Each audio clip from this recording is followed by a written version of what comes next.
انت بتسألني الشتا بتفكرني بايه؟ انا الشتا بتفكرني بالسحلب. أو واهلا بيكو في برنامجكو السطحي. قعدة سطحية بس ايه، شقية.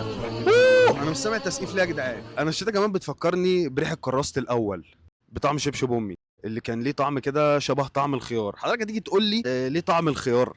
احب اقول لك ان انا امي لما كانت تحب تتخانق معايا او تضربني كانت بتقول لي انا هاكلك الشبشب، فكانت بتاكلوني حرفيا. مبدئيا كده في ناس تيجي تقول لي اسكندريه في الشتاء، واو. حضرتك اسكندريه ليه في الشتاء؟ حضرتك في فيلم اصلا اتعمل اسمه اسكندريه ليه، المفروض كان يبقى اسمه اسكندريه ليه في الشتاء. ده كان هيبقى بطوله مثلا غسان مطر، انت فاهمني؟ الافيش مثلا كان هيبقى بنادول. عندي بقى مشكله تانية مع الناس اللي شبه مولتو، اللي هي نص حادق ونص حلو، اللي هي بتتقل من فوق وبتخفف من تحت. عامة انا فاهمك يعني. انت بتبص على نص الكوبايه المليان، بتطلب بيتزا نص تشيكن رانش نص سي فود مثلا، انت بتسمع اصاله نص حاله، انت نص ميت نص حي. بنات كمان اللي بتيجي تكتب في الستوريز بتاعتها محتاج حد يدفيني.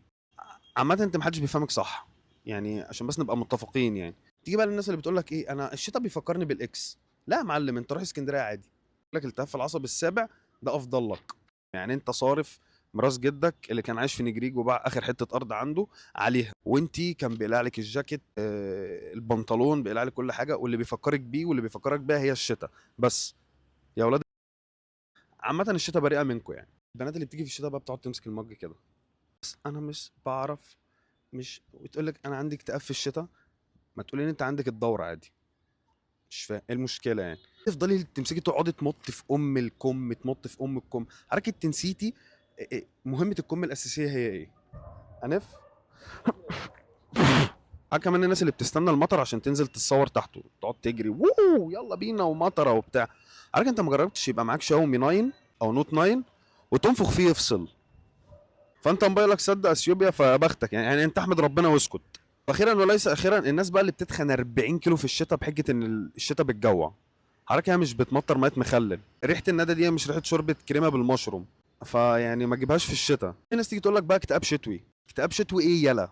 اكتئاب شتوي ايه يلا؟ في فلوس جمعيه، مصاريف مدارس، مصاريف عربيه، مصاريف بيت، مصاريفك الشخصيه. عارف انت ممكن تنط من هنا من على السطح اصلا. مفيش حاجه اسمها اكتئاب شتوي. المفروض برضو كمان ان احنا الفتره الجايه ندرس للاطفال ان زي ما في صيف ساخن جدا، في شتاء ممحن جدا.